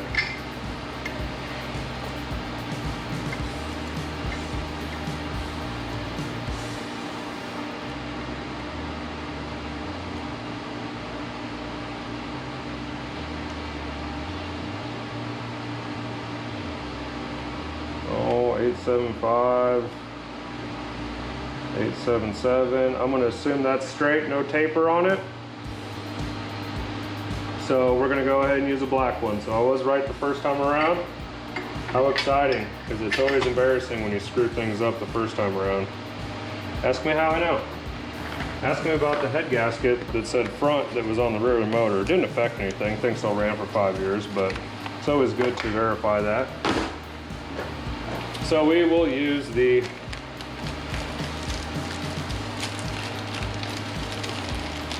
black O-ring. So we're gonna go ahead and put that little guy on there.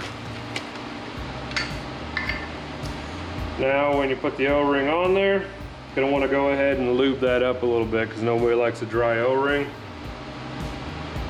Use some motor oil.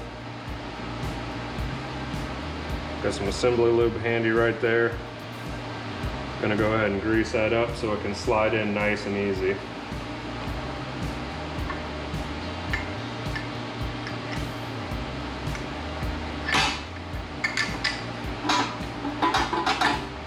Pop goes the weasel. That's all good there. And I have my oil pump pickup tube bolt right there, readily available, ready to go. We'll go ahead and double check the torques on that because, you know, by God, you better torque everything down. I don't know if you guys are like me, but I text my wife all the pertinent information I need when it comes to building cars, and she really appreciates getting things such as LS engine torque specs. Let's see, oil. Close out, oil. Oil pump screen to oil pump bolt is 106 inch-pounds. That seems to be a common theme with this. So we're gonna go ahead and torque that down. Let's see, is this my 10 millimeter?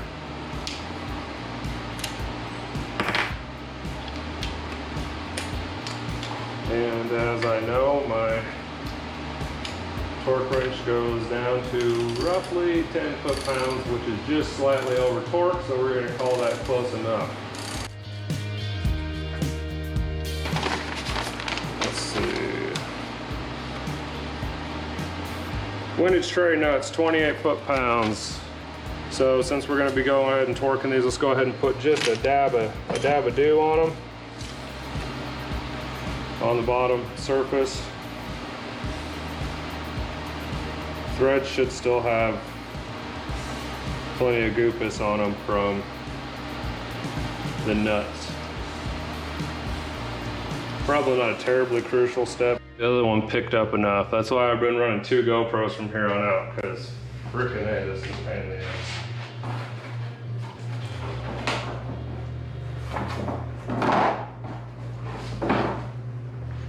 There we go. Now I don't look near as stupid because I'm going to put a gasket on this thing. That would have been embarrassing.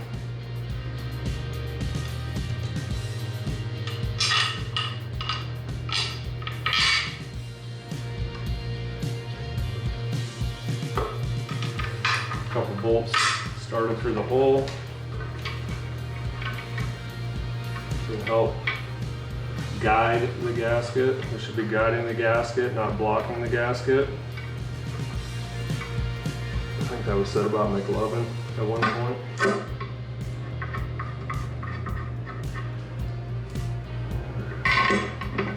Go ahead and get all these guys in here and get them finger taut. Similar to finger tight, but a little looser.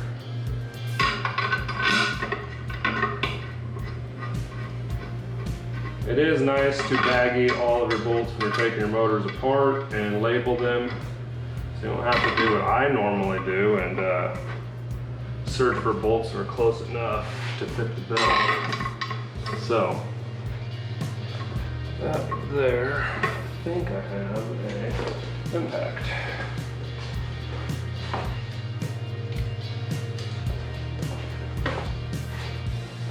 So again, we'll just buzz these things close, finger taut, not finger tight.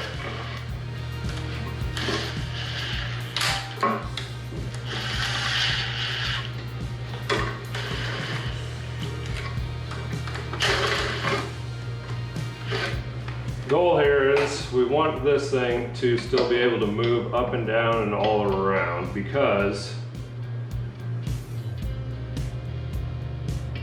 if you look at the deck surface here, if you tighten it down where it's sitting down, you're going to have a big gap there, and the oil pan gasket is not going to be able to cover that gasket. Now, side to side is another problem. In order to alleviate that, they do make a special tool you can put in here, but you want to go ahead and loosely install your balancer so that it centers this timing cover side to side, and then the oil pan will center up and down. So let's go find the balancer. I think I drug that down the other night.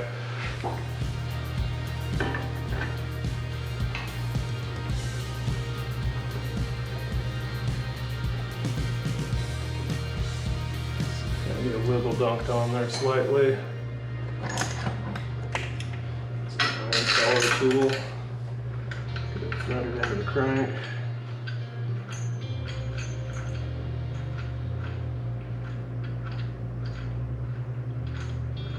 Such a large pulley.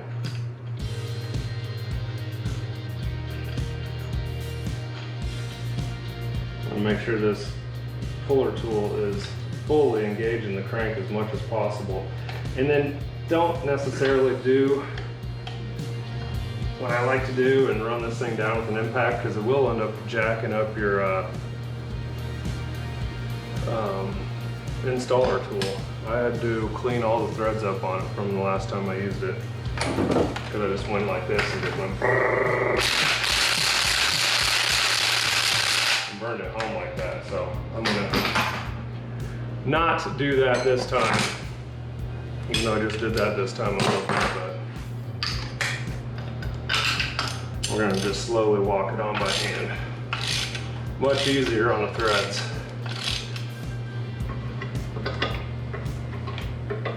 And what that's going to do is align the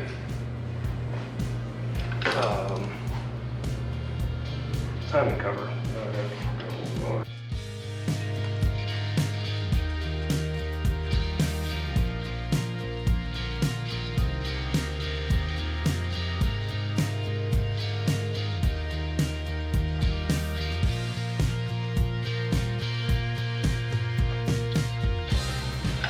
About bottomed out there. So that took a lot of the side-by-side play out. So we know that we got it pretty damn close to centered. At least centered enough that that's going to work with the seal. Oh, that really took a lot out of me. A couple more bumps just for fun. That's all. That's bottomed out. Just for shits and giggles.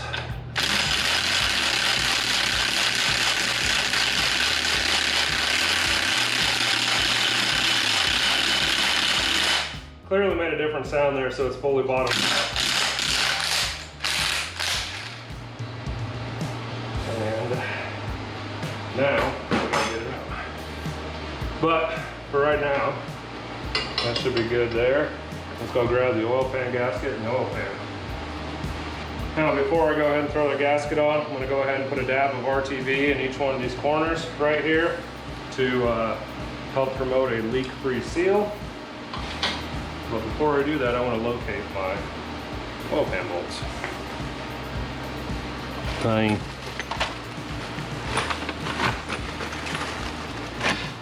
Blower bolts, oil pan.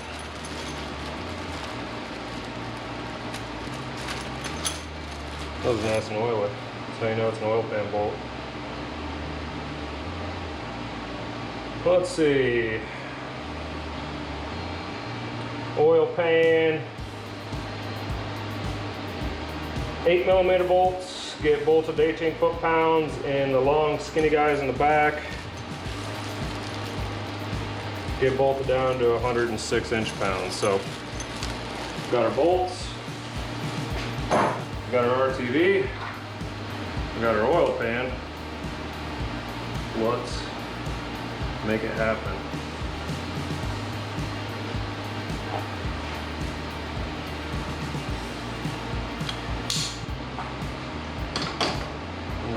that'll do you. Spread that out just a little bit.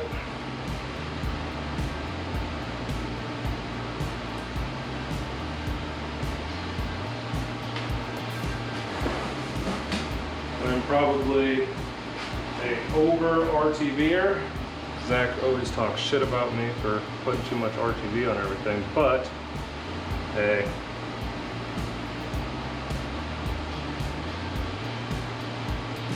There's no bolt in that hole right there.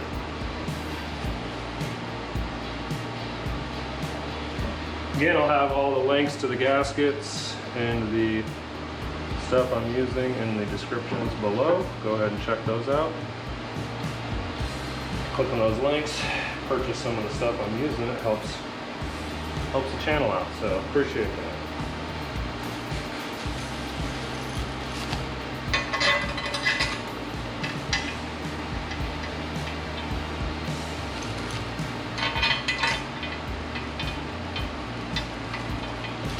Normally I've never had the rear cover off, it's always been on, so this will be kind of a little bit of a double whammy for me.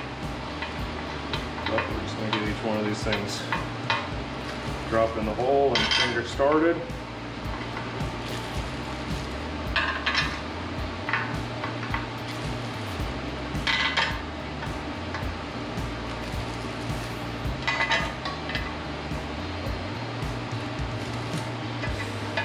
And buzz them down with the impact, and then we'll torque them off.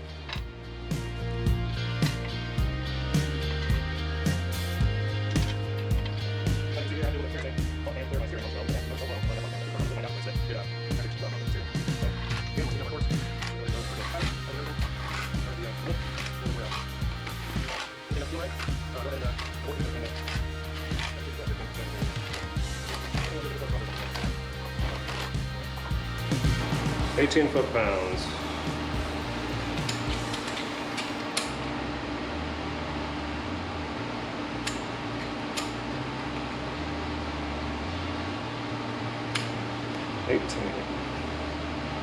It's not the right size.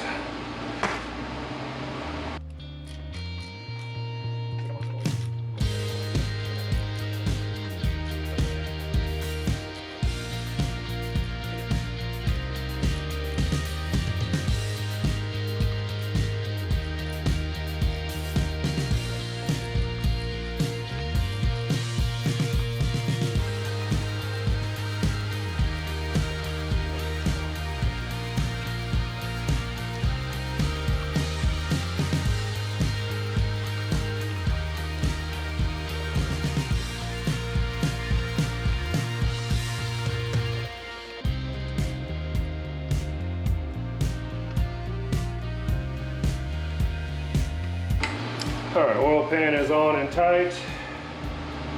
Timing cover, how do you spell timing? Engine front cover, 18 foot-pounds.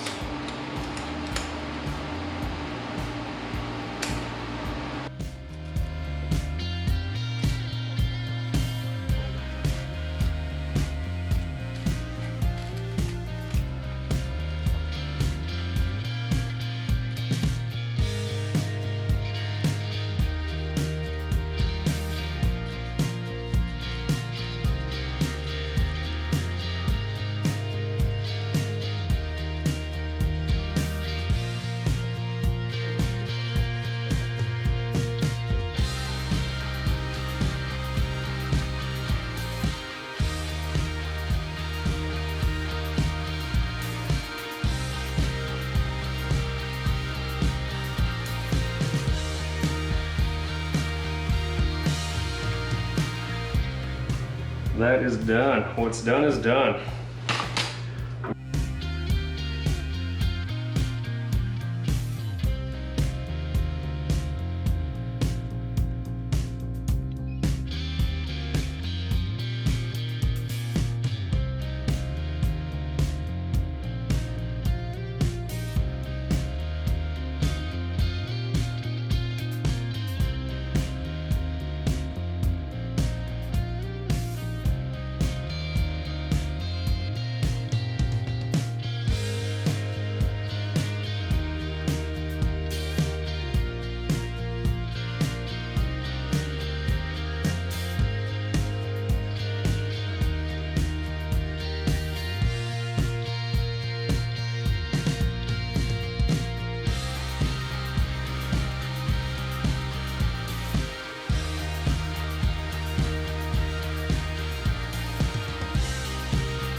electricity.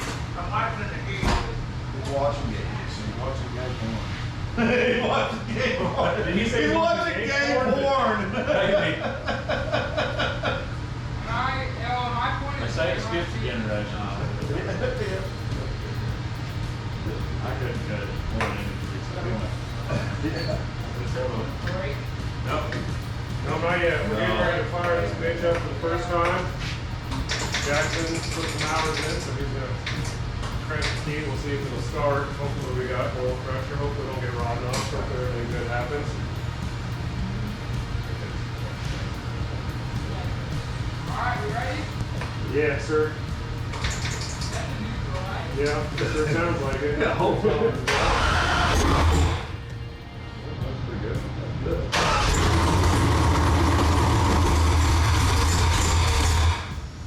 Wow.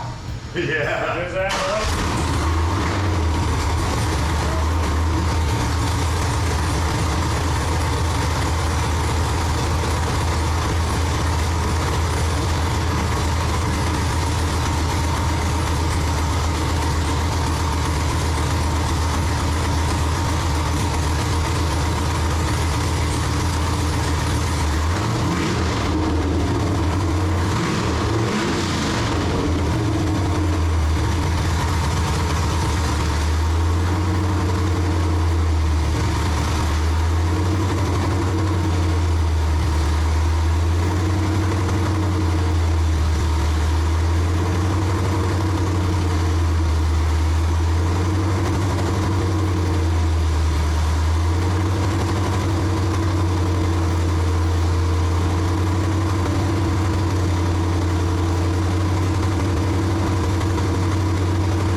Start it thing up.